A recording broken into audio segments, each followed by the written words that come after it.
अमन जी, नए साल में आपका स्वागत है और हम चाहते हैं कि आप अपने और हमारे दर्शकों को जो आने वाला बजट है इस साल, उसके बारे में थोड़ा विस्तार से बताएँ कि किस तरह के चैलेंजेज़ हैं सरकार के सामने।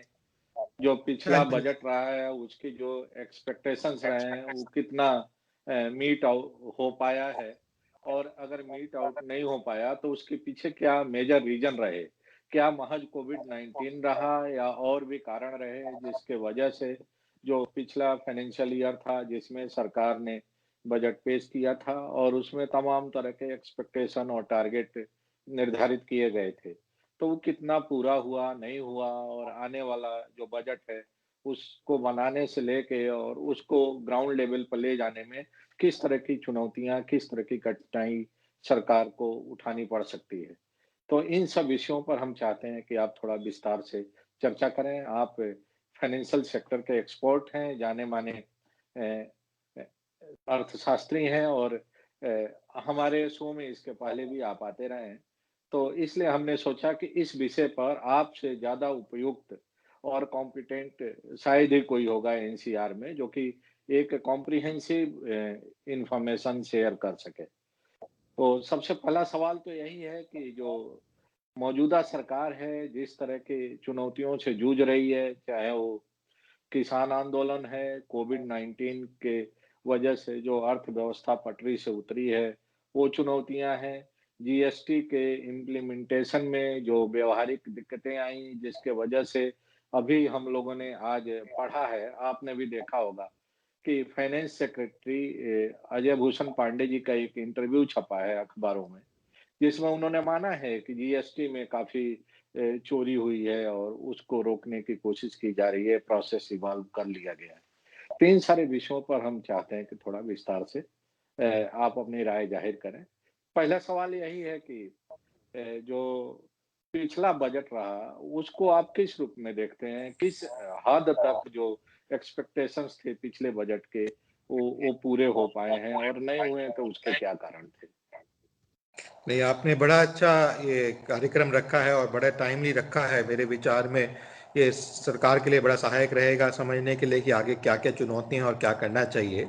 आपने जो बात करी बिल्कुल ठीक कही है कि जो पिछला बजट था वो पूरी तरह तो खरा नहीं उतर पाया, क्योंकि काफ़ी सारी चुनौतियां पहले ही आ गई थी और उस वजह से जो है वो पूरी तरह धरा पे नहीं उतर पाया। पर ये देखना जरूरी है कि जो ये सरकार है, पिछले सिर्फ पिछला बजट ही नहीं, जो पिछले पिछले 5-6 साल के जो बजट आए हैं वो उन्होंने कैसे करे और पिछला बजट उसमें कितना बढ़ोतरी का काम कर सकता था और किया, और अब आगे क्या चुनौतियों के साथ कर सकता है। पहली चीज तो ये है, जो इनके बजट आए हैं वो इंक्रीमेंटल बजट रहे हैं, मतलब हर बार उन्होंने कोई नई चीज लाने की कोशिश करी है। एक स्ट्रक्चरल रिफॉर्म डेवलपमेंट की बात करी है, कुछ ना कुछ चेंजेस करने की बात करी है। जैसे पिछले बजट में टैक्स फ्रेमवर्क को चेंज करने की बात की गई, जो इंडिविजुअल टैक्सेशन करता है उसको की गई, इसको रिफॉर्म किया जाए करने की बात की गई।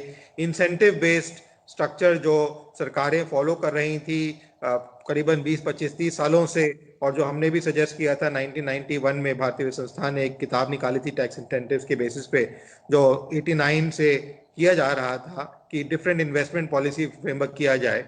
तो उसमें हमने पोर्टफोलियो अप्रोच भी सजेस्ट की थी, जो निर्मला सीतारमन जी ने पिछले बजट में उसको अपनाने की कोशिश करी और उसको लागू करने की कोशिश करी।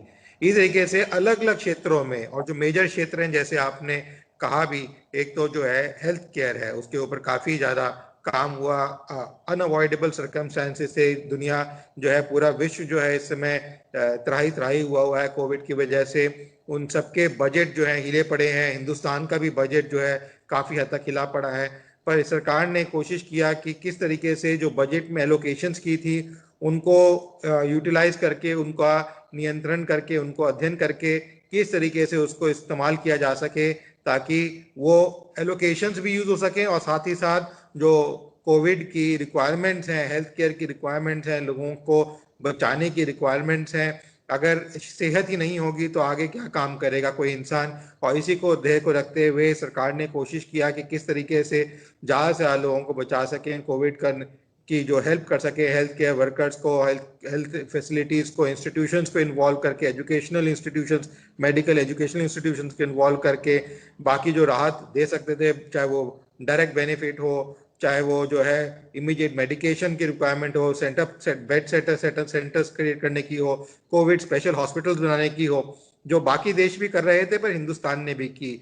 और सिर्फ इसके अलावा हिंदुस्तान ने जो है बाकी देशों को जो हाइड्रोक्लोरोक्विन था वो प्रोवाइड भी किया, एक सेवियर जो फ्रेमवर्क था, जो काफी मेडिसिनल एक्टिविटी जो लोगों को रिक्वायर्ड थी विश्व के अंदर, वहां पे भी हिंदुस्तान में तो दी ही, बाहर भी देने की उन्होंने कोशिश की और कोशिश किया कि किस तरीके से कर सके। दूसरा जो क्षेत्र है हेल्थ केयर को छोड़ के जिसमें अभी भी चैलेंज है, और हमें आज ही खुशखबरी मिली देखने को कि जो कोविड की वैक्सीन है उसको जो हमारी ड्रग रेगुलेटरी अथॉरिटी है उसने ट्रायल्स को अप्रूव किया है और वो कहा है कि उसको आगे दिया जाए, जिसमें जो सीरम इंस्टीट्यूट है भारत की जो अपनी है भारत बूस्टिंग वाली जो वैक्सीन है, दोनों को कहा जा रहा है अभी टेस्ट रन उसमें चल रहे हैं, बट फिर भी उनको कहा है कि उनको निर्धारित तरह से जो तरीका है देखने को उनको ढंग मिला है उसमें वो ठीक लग रहा है। और ये कि बड़ी आशावादी, जैसे आपने कहा, आशावादी बात है, बिकॉज जो लोगों के बीच में जो मन में डर बैठ गया था कोविड की वजह से और जो कोविड के प्रभाव पड़ रहे थे उसकी वजह से, हर एक कोई भी ऐसा घर नहीं है इस समय जिसमें कोविड का किसी ना किसी को प्रभाव नहीं हुआ हो। हर एक हर एक जो घर है वो त्राही हुआ है किसी ना किसी कोविड पेशेंट की वजह से। तो इसको देखते हुए जो एक फियर बैठ गया था लोगों के दिमाग में, दिलो दिमाग में, और जिसकी वजह से ग्रोथ भी कम हो रही थी, आगे बढ़ना भी कम हो रहा था, वो अब थोड़ा रिलैक्स होता नजर आ रहा है, क्योंकि जो वैक्सीन है उसका जो रोल आउट है अगले 3-4 महीने में, 5-6 महीने में मेजर तरीके से हिंदुस्तान में देखने को मिलेगा। और इसके प्रति मेरे विचार में जो सरकार की कोशिश रही है, जो बजट में प्रावधान किए थे पिछले बजट में, कोविड के बारे में नहीं था बट फिर भी उन्होंने जो अलग अलग एलोकेशंस की थी उसको रेगुलेट करके स्ट्रक्चर करके दिया। दूसरा जो जो प्रॉब्लम आ रही है वो है किसानों की, एग्रीकल्चर की। और प्रॉब्लम इसलिए आ रही है क्योंकि काफी सालों तक कृषि को जो है ध्येय नहीं बनाया गया। पहले हम देखते थे 1950 में 60 में जो बजट का शक्ल होती थी वो किसान होता था, पर पिछले 3-4 साल में ही हमें देखने को मिला वापस बजट के अंदर किसानों के ऊपर फोकस आया। थोड़ी बहुत एलोकेशंस तो होती थी, पर चाहे वो नाबार्ड हो, कोई और एजेंसी हो, वो ज्यादातर एलोकेशंस अनयूज्ड ही रह जाती थी, यूज नहीं कर पाते थे। किसान क्रेडिट कार्ड जो हमने 97-98 में सजेस्ट किया था, मिनिस्ट्री ऑफ फाइनेंस ने, एग्रीकल्चर ने और ने स्थापित किया उसको, पर उसके अंदर भी वृद्धि ज्यादा देखने को मिल नहीं पाई थी हमें। तो इसलिए जो किसानों का था वो देखना बहुत जरूरी था। उन्होंने कोशिश किया कि नया फार्म लॉ लाया जाए, जिसका अभी कुछ विरोध भी हो रहा है, कुछ लोग सहायक भी कर रहे हैं। अभी देखिए उसका क्या सागर मंथन होकर निकलता है। हो सकता है सरकार को कुछ उसमें चेंजेस करने पड़े, कुछ उसमें चेंजेस हो सकता है विड्रॉ भी करना पड़े, नया लागू कानून लाना पड़े, या हो सकता है उसी में अमेंडमेंट्स करनी पड़े। तो दोनों साथ दोनों तीनों जो दह हैं वो भी सरकार देखने को तैयार है, बिकॉज जो कृषि क्षेत्र है उसमें करीबन 60 से 75% लोग अभी भी आज की डेट में इन्वॉल्व हैं, चाहे वो कृषि हो, कृषि से लगे उद्योग हो, उनको मिला के अगर हम देखते हैं तो करीबन 72 to 75% उद्योग बैठते हैं।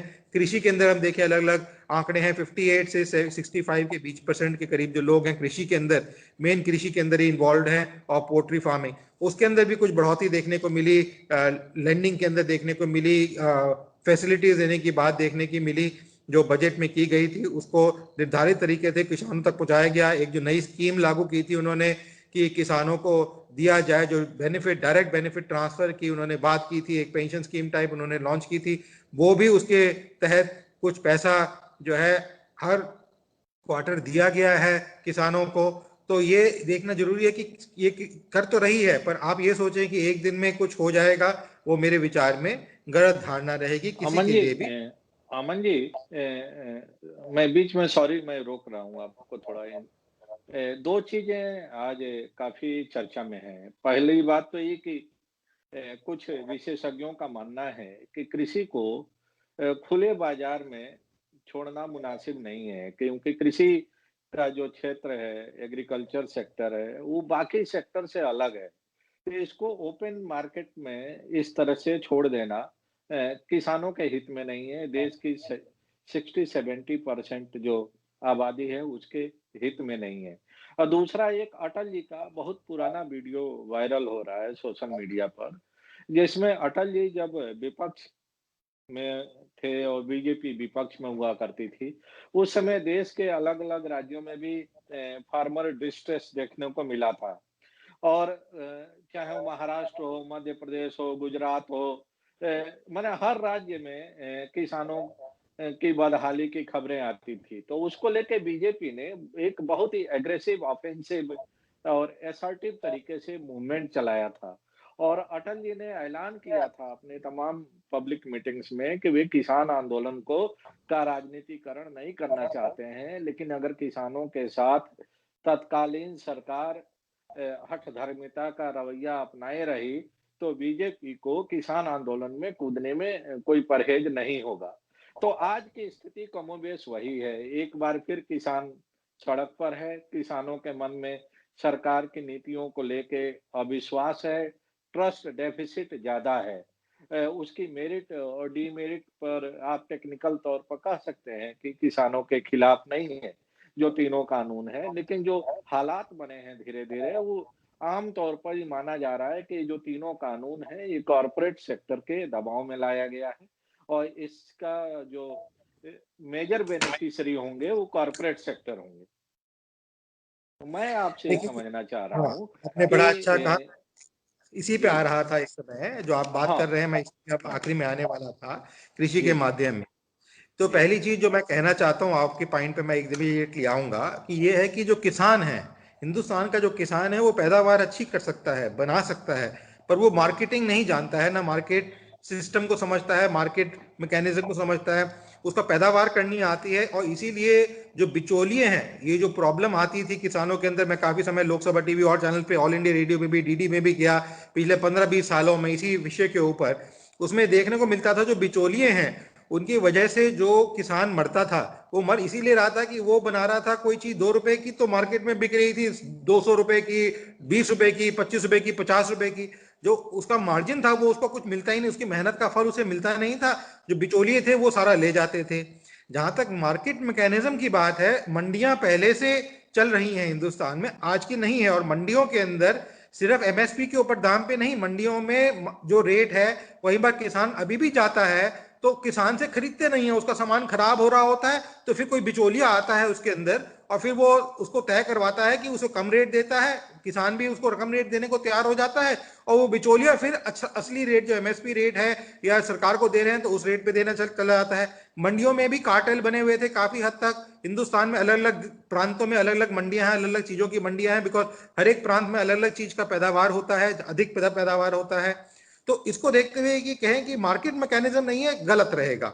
दूसरी चीज, जब हमने 97 में क्रेडिट कार्ड स्कीम की बात की, उस समय कोऑपरेटिव फार्मिंग की भी बात करी और कोऑपरेटिव फार्मिंग में देखा हमें काफी सारी कंपनियां जो है वो ऑलरेडी आ चुकी हैं, उन्होंने फार्मर्स को मिलके साथ में और जॉइंट वेंचर बना के उन्होंने काम करना शुरू किया और वो फार्मर प्रोग्रेसिव भी किए हैं आगे।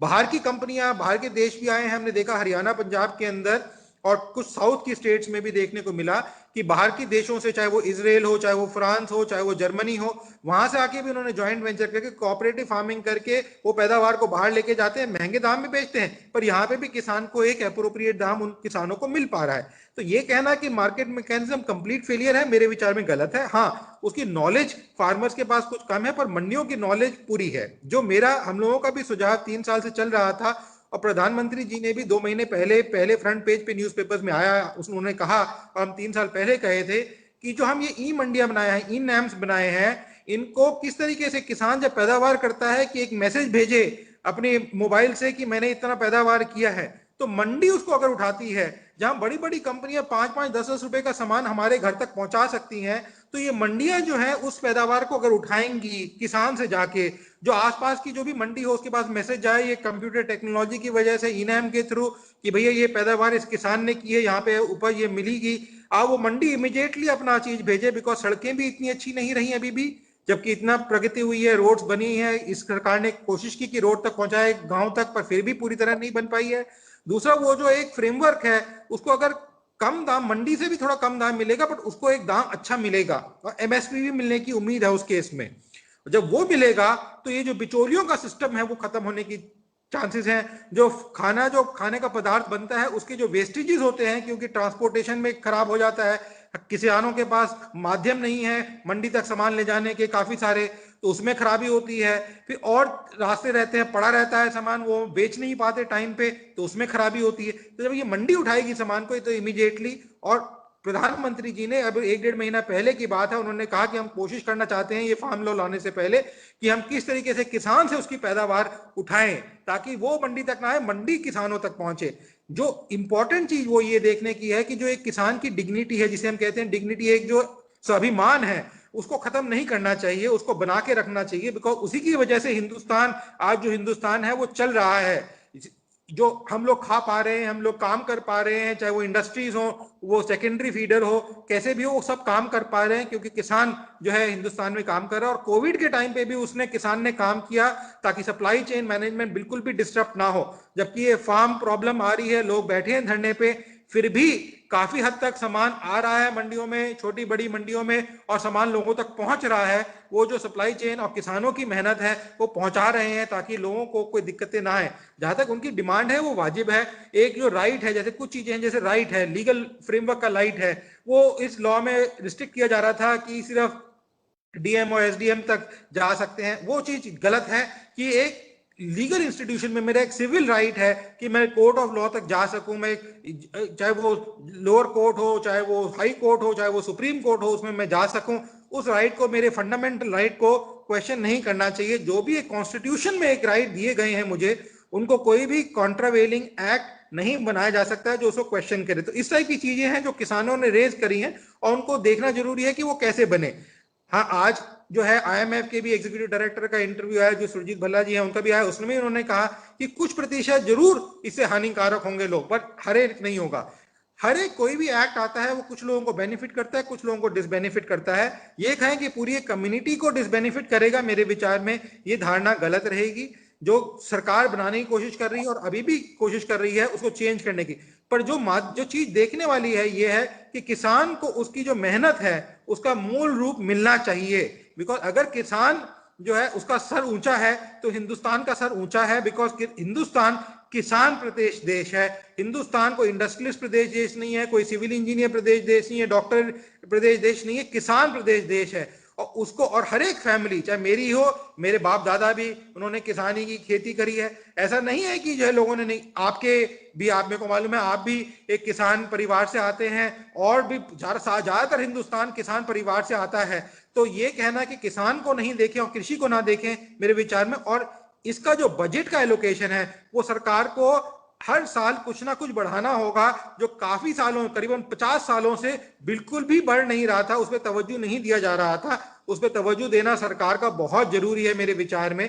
और चाहे वो फिजिकल स्पेंडिंग के थ्रू हो, चाहे वो उनको बचाने की, ये जो 2,000 रुपए की स्कीम लागू की, वो भी एक तरीके से किसानों को थोड़ी सी डिग्निटी देने, मैं समझ सकता हूं कि बहुत ज्यादा नहीं है पैसा ये, पर थोड़ा बहुत डिग्निटी देने की बात है, थोड़ा बहुत सहारा देने की बात है। और ये सहारा देने की सरकार ने कोशिश की, और लोगों के, मैंने पता किया कुछ किसान लोगों से, भाइयों से, अलग अलग क्षेत्रों में मेरी बात हुई, उन लोगों को मिला है, ऐसा नहीं कि नहीं मिला है। सरकार कोशिश कर रही है और जो प्रॉब्लम्स है उसका निवारण किया जाएगा। तो जहां तक कृषि की बात है, मेरे विचार में ये जो आपने बात कही बिल्कुल ठीक है कि सरकार को भी देखना जरूरी है कि जब किसान भाई इतने दिनों से बैठे हैं, इतनी ठंड में बैठे हैं, इतने कष्ट सह रहे हैं, तो उनकी बात को भी सुना जाए, उनकी बात को भी देखा जाए, और शांति पूर्वक कर रहे हैं। ऐसा नहीं है कि उनमें कोई रोष है या जोश आ रहा है या प्रॉब्लम आ रही है, पर शांति पूर्वक कर रहे हैं, अपनी बात कहना चाहते हैं। सरकार को उनकी बात सुननी चाहिए। कोई अमेंडमेंट की जरूरत है, कोई चेंज की जरूरत है, और सरकार ऑलरेडी कह रही है, अब उन्होंने तो कह रहे हैं कि हम राइटिंग में भी देने को तैयार हैं कि एमएसपी लागू किया जाएगा, एमएसपी को हटाया नहीं जाएगा।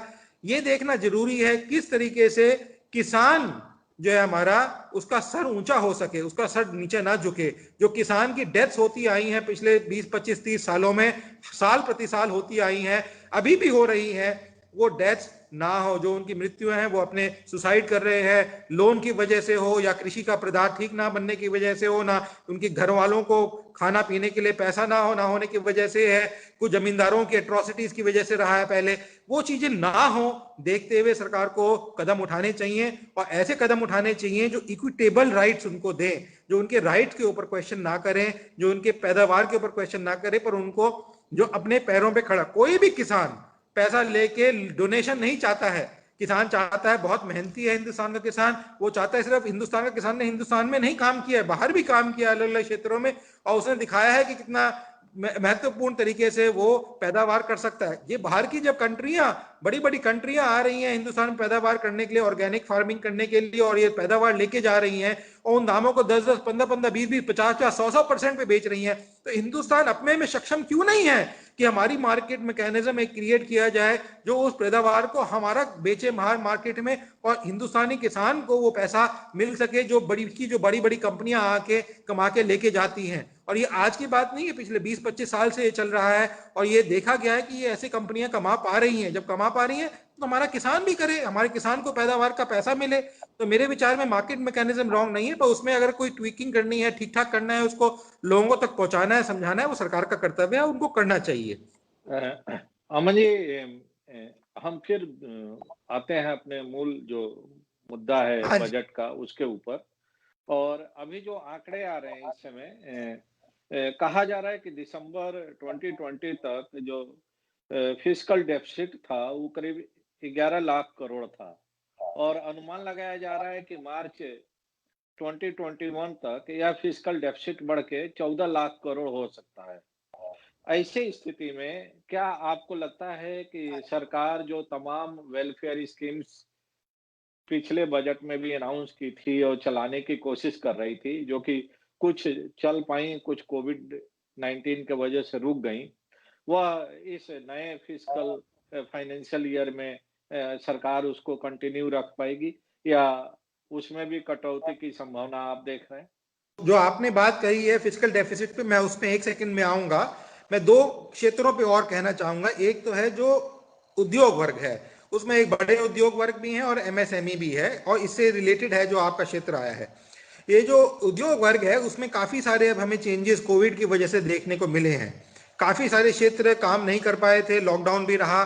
पिछले साल आपने देखा काफी सारे क्षेत्रों को हानि भी हुई है, कुछ क्षेत्रों में फायदा भी देखने को मिला है। अब कुछ क्षेत्र अब पिछले 4-5 महीने 6 महीने में एकदम से प्रगति भी कर पाए हैं, जिसकी वजह से जीएसटी कलेक्शन भी काफी हद तक बड़ा रिकॉर्ड जीएसटी कलेक्शन हमें देखने को मिल पा रहा है। जो आज भी आपने जिक्र किया था कि उन्होंने कहा है, फाइनेंस सेक्रेटरी ने कहा है। तो जो क्षेत्र है वो रीओरिएंट हो रहे हैं कोविड की वजह से। एमएसएमई भी रीओरिएंट हो रहे हैं, उनको भी नए क्षेत्र देखने को मिल रहा है, सोच रहे हैं क्या करें क्या ना करें, और उसको देखते हुए आगे बढ़ोतरी। अब जहां तक बजट की बात है और फिस्कल डेफिसिट की बात है, जहां तक बजट की आपने बात करी, जो उन्होंने स्कीमें लागू की थी, और अभी नहीं पिछले 3-4 बजट में जो स्कीमें लागू की हैं उनमें काफी सारे प्रोजेक्ट्स भी रहे हैं, चाहे वो डिफेंस के तहत हो या और एरियाज के तहत हो, उनको धरा पे उतारना सरकार के लिए बहुत जरूरी है आज की डेट में।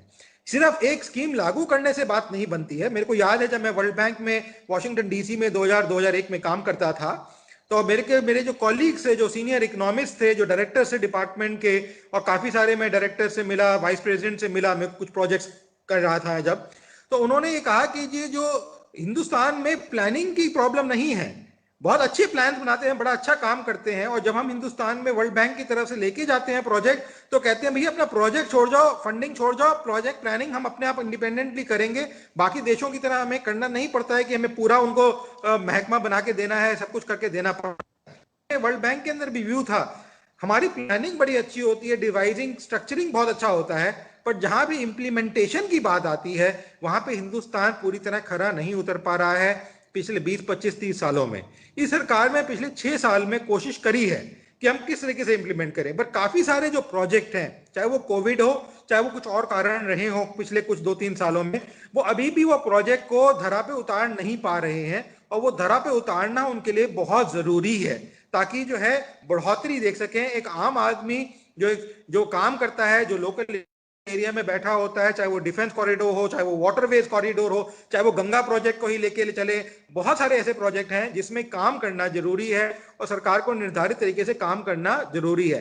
इसमें अगर खर्चा भी करते हैं, फिस्कल स्पेंडिंग भी होती है, तो वो उसकी दिक्कत नहीं है, क्योंकि ये एक प्रोडक्टिव खर्चा है जो आगे जाके रेवेन्यू ग्रोथ करेगा। खर्चे जो फिस्कल स्पेंडिंग की जहां प्रॉब्लम आती है, वो आती है जब हम फ्री में कोई पैसा बांट देते हैं, जैसे करीबन 5 लाख करोड़ के करीब जो है वेवर हर साल सरकारें देती आई हैं पिछले 20 सालों के अंदर। करीबन 3.5 से 5.5 लाख करोड़ के बीच में साल प्रति साल वेवर रहा है। आपको शॉकिंग होगा जान के ये जो एनपीएस का वेवर रहा है, क्यों रहा है? कभी करीबन 1 से 1.5 लाख करोड़ कॉर्पोरेट्स का रहा, करीबन 2 से 2.5 लाख करोड़ फार्मर्स का रहा, और काफी सारे क्षेत्रों का करीबन 50 लाख करोड़ के करीब रहा। जो सरकारें, अलग अलग सरकारें हर साल प्रति साल वेवर करती आई, उसका क्या इंपैक्ट होता है? उसका इंपैक्ट ये होता है कि आपने दे तो दिया वेवर, उससे जो उसको राहत तो मिल गई, पर जो एक धारणा बनी लोगों के अंदर कि भैया पैसा लो, पैसा को एंजॉय करो, कल को एनपीए बनाओ, सरकार तो वेवर दे ही देगी, ये जो एक धारणा बनती जा रही थी, इस सरकार ने उसके ऊपर नकेल कसी। अभी भी ये सरकार करीबन 2.5 से 3-3.5 लाख करोड़ के करीब वेवर साल प्रति साल पिछले 2-3 साल में देती आ रही है। पहले तो करीबन 5.5% 5.5 लाख करोड़ के करीब था, अब कम करके किया है, पर अभी भी देती आ रही है। और क्योंकि इनके हाथ में नहीं है, क्योंकि कुछ वेवर राज्य सरकारें देती हैं, कुछ सेंट्रल सरकारें देती हैं, दोनों का मिला जुला रहता है। पर ये जो वेवर है, ये कैश पेंडिंग वेवर है, प्रोडक्टिव नहीं रहता है। बिकॉज एनपीए तभी बनता है, ज्यादातर एनपीए, मैं सारे नहीं कहूंगा, ज्यादातर एनपीए तभी बनते हैं जब कोई प्रोडक्टिविटी नहीं देखने को मिलती है और उससे रिटर्न नहीं मिलता है, और तब वो पैसा नहीं दे पाते और वो एनपीए बनने की कगार पे जाता है। तो ये एक देखना जरूरी है कि जो सरकार खर्चा कर रही है वो सिर्फ बांट रही है मिठाई की तरह, या जो है वो, और हमें देखने को मिला कि 2001 में ये मूडीज की रिपोर्ट आई नवंबर 2019 में, उन्होंने साफ कहा कि 2010-2011 के अंदर जो काफी सारे लोन दिए गए वो मिठाई की तरह बांटे गए। अब इस तरीके से अगर मिठाई बांटी जाएगी तो वो नॉन प्रोडक्टिव फिस्कल एक्सपेंडिचर बनता है। ये सरकार को और समझना जरूरी है कि हमारे पास काफी सारे रिजर्व्स हैं इस समय, हमारी जो फाइनेंशियल पोजीशन है वो फेयरली स्ट्रांग है अंतरराष्ट्रीय मार्केट के अंदर काफी सारे देशों के प्रति। इस समय करीबन $600 बिलियन के फॉरेन एक्सचेंज रिजर्व, $580 बिलियन तो डायरेक्ट है, उसके अलावा करीबन $50 बिलियन हमने लोन दे रखे हैं आसपास के देशों को अपने। वो भी रघुराम राजन जी ने एक बार बताया था जब वो थे 2014-15 के आसपास की, इतने लोन हमने दे रखे हैं, वो भी हमारे फॉरेन एक्सचेंज रिजर्व्स के अंदर एड अप होते हैं। जबकि हमारे पास पैसा नहीं है, पर हमारे पास वापस आना है उन देशों से, तो एड अप होते हैं। तो $600 बिलियन से ज्यादा रिजर्व हमारे पास हैं, तो इसलिए घबराने वाली बात पहली बात नहीं है। दूसरी चीज जो सरकार को देखना है कि जो फिस्कल स्पेंडिंग बढ़ रही है वो तो बढ़ेगी। अब जैसे कोविड वैक्सीन आएगी, उसमें काफी सारे क्षेत्रों में सरकार को देना ही पड़ेगा। जैसे हेल्थ वर्कर्स की बात करी, जैसे अभी बात करी आज सीरम इंस्टीट्यूट के पूना वाला का इंटरव्यू था, उसमें उन्होंने कहा कि करीबन 100 मिलियन डोजेस हमने सरकार के लिए रखी हुई हैं, जो 200 रुपए के प्रति हमने निर्धारित करी है, उसकी प्राइस जो सरकार को दी जाएंगी, जिसमें से करीबन 50 से 60 मिलियन जो डोजेज हैं वो हेल्थ केयर वर्कर्स को दी जाएंगी, अब वो फ्री दी जाएंगी। ऐसे ही अभी रिसेंटली जो इलेक्शंस हुए पिछले 6 महीने के अंदर, सरकार ने जो है, राज्य सरकारों ने, और जहां पे आने के लिए उन्होंने घोषणाएं की कि हम फ्री में वैक्सीनेशन करेंगे लोगों का। तो जब वो किया गया है तो वहां पे फिस्कल स्पेंडिंग होगी। पर ये कहें कि ये प्योर मिठाई बांटना, मेरे विचार में प्योर मिठाई बांटना नहीं है। बिकॉज जब ये वैक्सीन दी जाएगी, जैसे आपने कहा कि एक आशा बनती है, अब वो उसके बाद वो आदमी सोचे कि मैं काम करूं, मैं अपने वापस जो नॉर्मल धर्रा था मेरा काम करने का उस पर जाऊं, तो प्रोडक्टिविटी बढ़ाने वाली बात है। इस तरीके से जब इंफ्रास्ट्रक्चर स्पेंडिंग होती है, लॉन्ग टर्म प्रोजेक्ट्स होते हैं, हाईवेज होते हैं, ब्रिजेस होते हैं, गंगा प्रोजेक्ट है, रोडवेज, वाटर रोडवेज प्रोजेक्ट है, डिफेंस के अंदर हमने देखा, इस सरकार ने पहली बार, किसी सरकार ने नहीं सोचा पिछले 70 सालों में हिंदुस्तान की इंडिपेंडेंस के बाद, कि किस तरीके से हम अपने जो सैटेलाइट्स लॉन्च करते हैं उनको कहां से लॉन्च करें। हर बार हम रशिया के पास जा रहे हैं, कभी कहीं और जा रहे हैं, अमेरिका के पास जा रहे हैं, कभी कहीं जा रहे हैं, बड़ा खर्चा होता है उसमें, टैक्स पेयर मनी जाता है। पहली बार सरकार ने कोशिश की कि हम अपने पास से लॉन्च करें, और एक के बाद अब एक लॉन्च करे जा रहे हैं। अब हम जो है अपने डिफेंस इक्विपमेंट को बेचने की बात कर रहे हैं, बनाने की बात कर रहे हैं। इस सरकार ने वो डिफेंस कॉरिडोर खोलने की कोशिश करी, बनाने की बात कर रही है कि हमारे डिफेंस इक्विपमेंट्स हैं तो बहुत एडवांस नहीं हो, अच्छे एडवांस लेवल पे हैं, और साइंस एंड टेक्नोलॉजी में हिंदुस्तान जाना जा रहा है। नासा भी इस बात को मानता है। हमने जो मार्स पे पहुंचाया अपना विज्ञान, सबसे कम पैसे के अंदर, सबसे कम लागत के साथ पहले हिट में बनाया, जबकि अमेरिका भी पहली बार में नहीं कर पाया था। तो इसको देखते हुए, हमारे जो साइंस एंड टेक्नोलॉजी को लोहे को मानते हुए सरकार ने जो कोशिश की, अभियान चढ़ा, अब उससे रेवेन्यू गेन होगा। अब ये जो मेडिसिन बन रही है भारत वाली भी, और जो सीरम इंस्टीट्यूट वाला आ रहा है उसकी भी, ये जब बाहर जाएगी तो उससे भी फॉरेन एक्सचेंज आएगा। ऑर्गेनिक एग्रीकल्चर को जो मंडियों के थ्रू बनाने की कोशिश कर रहे हैं, ओपन मार्केट में बेचने की कोशिश की बात की जा रही है, एक्सपोर्ट करने की बात की जा रही है, उसके अंदर भी हम देखने को कोशिश कर रहे हैं कि उससे भी इंपोर्ट होगा, जो ग्रोथ आएगी वो देखने को मिली। तो सरकार की जो कोशिश है, जहां तक फिस्कल डेफिसिट है वो जरूर, ये आप 14 लाख करोड़ कह रहे हैं, ये 15 से भी ऊपर जाने की उम्मीद है मेरे विचार में। पर ये एक होना ही था, बिकॉज जो कोविड की वजह से प्रभाव पड़ा मार्केट के ऊपर वो हमें देखने को मिला। और कुछ जो रूल्स एंड रेगुलेशंस कुछ एजेंसीज ने लागू किए, जैसे मैं एक एजेंसी, दो एजेंसीज का नाम लेना चाहूंगा, सबको नहीं कहना चाहूंगा, बट कुछ ने किया, वो रेगुलेटर जैसे ही पोल्यूशन बोर्ड ने किया, उन्होंने कारों को कह दिया 10 साल और 15 साल, इसके बाद कार बेकार है। विश्व में कोई भी ऐसा देश नहीं है, चाहे अमेरिका जैसा कैपिटलिस्ट देश हो, वो ये कहता है कि 10 साल या 15 साल लाइफ है गाड़ी की। हिंदुस्तान में जहां गाड़ी जिंदगी भर के लिए खरीदी जाती है, वहां पे आपने कह दिया कि 15 साल एक गाड़ी खरीदेगा। आदमी खरीदता है कि मैं मरते दम तक गाड़ी रखूंगा, यहां पे आप कह रहे हैं 10 साल 15 साल।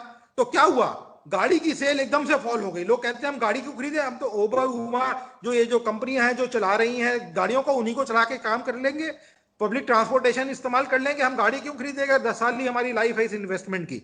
तो वो एक निर्धार, जैसे ही सुप्रीम कोर्ट ने विड्रॉ किया, हम देखेंगे कि इमीडिएटली सेल उन गाड़ियों की जो स्टॉक पड़े हुए थे बढ़ी, और ऑटोमोबाइल ने भी ग्रोथ, प्रॉफिटेबिलिटी हमें देखने को मिला पिछले 3-4 महीने में दिखाई है, उसकी वजह से भी जीएसटी कलेक्शंस बढ़े हैं। तो ये देखना जो इस तरीके से जो है, ये जो एआईसीटी है, रेगुलेटरी बॉडी है एजुकेशन में, वो अलग अलग रूल लगा के एजुकेशन इंस्टीट्यूशंस को थ्रॉटल की जा रही है। आपके पास ये होना चाहिए, आपके, अरे ये देखो कि बच्चे को पढ़ा रहे हैं नहीं पढ़ा रहे, उसको सक्षम बना रहे हैं नहीं बना रहे, उसके ऊपर कोई फोकस नहीं है। उनको जॉब मिल रहा है नहीं मिल रहा है, उनको आगे बढ़ोतरी मिल रही है नहीं मिल रही है, एक हम कारीगर ह्यूमन रिसोर्स बना रहे हैं नहीं बना रहे, वो देखने की क्षमता नहीं है।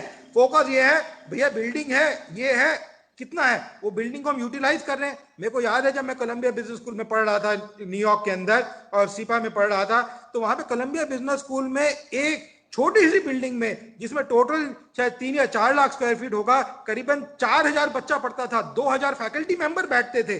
और यहाँ पे वो कह देंगे कि नहीं जी इतनी बड़ी बिल्डिंग में आप जो है सिर्फ 100, 200, 300 बच्चों को पढ़ाइए। अब आप बताइए कि जो एक रिसोर्स है वो अगर यूटिलाइज नहीं होगा, देश का रिसोर्स है, इस समय इस सरकार ने अभी कोई भी नीति नहीं लाई, ना एआईसीटी ने किया या कोई और यूजीसी ने किया, कि ये जो एजुकेशनल इंस्टीट्यूशंस क्रिएट किए हैं हमने, उनको किस तरीके से सपोर्ट किया जाए। वो सैलरी तो लोगों को दे रहे हैं, कहां से देंगे, बच्चे आ नहीं रहे हैं, बच्चों को डर लगा हुआ है, कोई पढ़ना नहीं चाहता। तो इस तरीके से जो रेगुलेटर्स हैं उनको हेल्पिंग हैंड देना जरूरी है, और सिर्फ एक क्षेत्र में नहीं है, सारे क्षेत्रों में रेगुलेटर्स को थोड़ा बहुत अपने आप को नीतियों को चेंज करना पड़ेगा, अपनी अप्रोच को चेंज करना पड़ेगा, और वो फिस्कल डेफिसिट में क्रिएट नहीं करेगा, वो ग्रोथ की तरफ क्रिएट करेगा। अब ये जो फार्मर भी लड़ रहे हैं, डर रहे हैं, वो लीगल फ्रेमवर्क से इसीलिए डर रहे हैं कि आप ये नया रेगुलेटर सा बना देंगे, डीएमओ इनको बना देंगे, फिर मेरे पास होप ही क्या रह गया आगे जाने के लिए। और इस चीज से सरकार के जो रेगुलेटर डर रहे हैं। आईटी में हमने देखा जब रेगुलेशन लॉ आया आईटी के अंदर, उससे पहले कितनी ग्रोथ हो रही थी 1990 के दशक में, 2000 के शुरू के दशक में आईटी के अंदर, पर वो ग्रोथ बिल्कुल धीमी हो गई। बड़ी कंपनियां तो बड़ी बन गई, छोटी कंपनियां छोटी रह गई आईटी के अंदर। क्यों हुआ ये इसीलिए हुआ कि जो आईटी लॉ आया, आईटी फ्रेमवर्क आया, जरूरी से लाना, बट वो ऐसा रिस्ट्रिक्टिव आ गया कि रेगुलेटर को एक जो है कंट्रोल मिल गया, और उसकी वजह से जो एक छोटी छोटी कंपनियां, बड़ी कंपनियां, उनकी जो ग्रोथ देखने को मिल रही थी, वो ग्रोथ हैम्पर होनी शुरू हो गई। तो अमन जी, जो तो मुझे सरकार को लगता है है भैया थोड़ा सा इसमें विचार में बदलना पड़ेगा। अमन जी, मैंने आपके कहने का मतलब ही है कि जो रेगुलेटर्स की भूमिका है वो कंट्रोलिंग अथॉरिटी के बजाय फैसिलिटेटर की ज्यादा हो, तो उससे ग्रोथ भी होगा, इंस्टीट्यूशंस भी ग्रो होंगे, और रेगुलेटर्स का रेलिवेंस भी बिल्कुल रहेगा। बिल्कुल मैं ये समझना चाह बिल्कुल रहा हूँ बिल्कुल। कि जिस तरह से आपने बताया है कि सरकार के जो स्टेप्स हैं, जो उनके डिसीजंस हैं, वो पॉजिटिव ग्रोथ की तरफ जा रहे हैं, और जीएसटी कलेक्शन भी अच्छा हुआ है। तो हम आप इस विषय पर पहले भी कई बार हम लोग डिस्कशन कर चुके हैं, जब राज्यों और केंद्र सरकार के बीच में जीएसटी के कलेक्शन और उनके हिस्सेदारी को लेकर विवाद खड़ा हुआ था। और पिछले फाइनेंशियल ईयर में केंद्र सरकार राज्यों को उनका शेयर नहीं दे पाई थी। तो क्या इस बार उम्मीद किया जाए कि इस जो फाइनेंशियल ईयर है, जो नया फाइनेंशियल ईयर शुरू होगा, उसमें राज्यों को उनका ड्यू शेयर मिल जाएगा, केंद्र सरकार देने में सक्षम रहेगी? मेरे विचार में इस बार सरकार को उनका ड्यू देना चाहिए, और वो सक्षम है देने के लिए।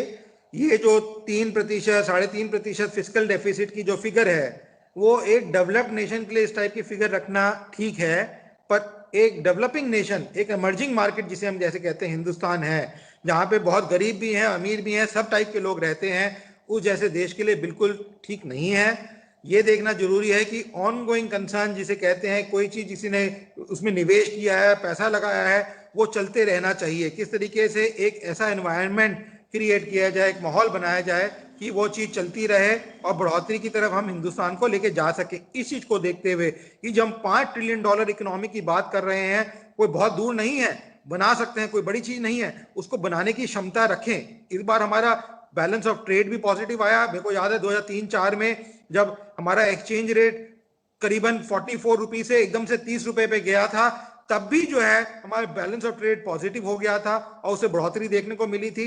ये जो वीक करेंसी को रख के किया जाता है, उससे हानिकारक ज्यादा होते हैं, बिकॉज जितने भी हमारे इंपोर्ट हैं वो इनइलास्टिक है। इनइलास्टिक मतलब वो हमें खरीदने ही पड़ेंगे, हमारे पास कोई चारा नहीं है, चाहे वो तेल हो, चाहे वो दवाइयां हो, चाहे वो खाने के पदार्थ हो, वो सब खरीदने ही पड़ेंगे। पर जो हमारे जितने भी एक्सपोर्ट हैं वो सारे इलास्टिक नेचर में है, मतलब कि उनको जो दाम है उसके बेसिस पे आदमी खरीदेगा नहीं खरीदेगा। और हिंदुस्तान की जो छवि रही है अभी से नहीं, जैसे निर्मला सीतारमण जी ने भी कहा 3000-4000 सालों से, कि यहाँ पे जो पैदावार बनती थी, बाहर का लोग कहते थे अच्छा हिंदुस्तान से माल आया है, भारत से माल आया है, उसको खरीद लो कोई भी दाम पे है। वो छवि वापस बनाना जरूरी है, उसमें दाम का कोई रेट नहीं होता। अगर एक्सचेंज रेट ही एक फैक्टर रहता है एक्सपोर्ट के लिए, तो अमेरिका जिसका एक्सचेंज रेट सबसे ज्यादा स्ट्रांग है, जो सबसे महंगी करेंसी मानी जाती है, वो कभी भी एक्सपोर्ट नहीं कर पाया था, जबकि वो सबसे बड़ा एक्सपोर्टर है पूरे वर्ल्ड के अंदर।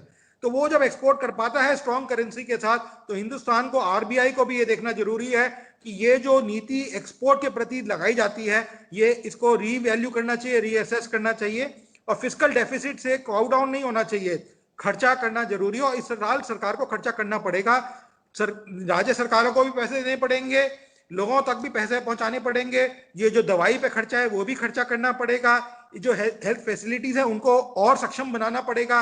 ये सब खर्चे वाले हैं, पर ये खर्चे जो हैं सारे प्रोडक्टिव खर्चे हैं, जैसे मैं कह रहा था, इससे ग्रोथ आगे आने की हमें उम्मीद है। जहां तक ग्रोथ रेट की आपने पिछले प्रश्न में बात करी थी मुझसे, इस बार जो ग्रोथ रेट है, जबकि हमारा जो नेगेटिव ग्रोथ था वो कम हुआ है, जो प्रोजेक्ट किया जा रहा है, और जो इंटरनेशनल एजेंसी है, चाहे वो स्टैंडर्ड पुअर्स हो, चाहे वो मूडीज हो, और भी एजेंसीज हैं, वो सब प्रोजेक्ट कर रही है कि हमारा जो ग्रोथ रेट, आईएमएफ हो, वो कह रहे हैं कि जो हमारा डिसेलरेशन था वो कम होगा। मेरे विचार में जो एक बेस इफेक्ट है, बिकॉज पिछले साल जीडीपी बहुत कम रहा, तो इस बार जो बेस इफेक्ट हमें देखने को मिलेगा अगले साल का, वो काफी ज्यादा होगा। और जो इस बार अब जो ग्रोथ देखने को मिल रही है लोगों के अंदर, जो कंपनियों में क्षमता आदि दिखाई दे रही है, वो दोनों फैक्टर से बढ़ रही है, हिंदुस्तान की डोमेस्टिक की वजह से भी और इंटरनेशनल डिमांड की वजह से भी।